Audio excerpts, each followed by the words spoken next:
let's talk about content versus clout. Yeah, Okay, sige.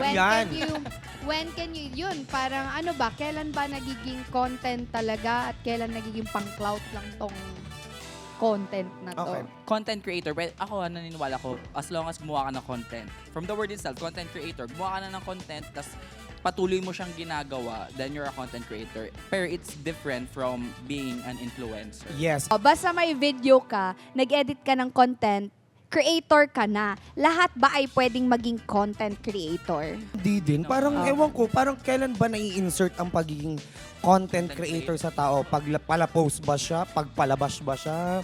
Or pala, ano ka lang, talagang, pag cloud chaser ka ba? Content creator ka na rin ba? Yeah. O eto na nga, sagutin mo na to, Christian. Okay, ano ba Oh, yan? sige. What triggered you today? Mhm. Yung... Charot lang. Napipikon ako eh. Kasi parang... I know, Di ba? Parang nakaka-trigger yun, te. Kasi parang...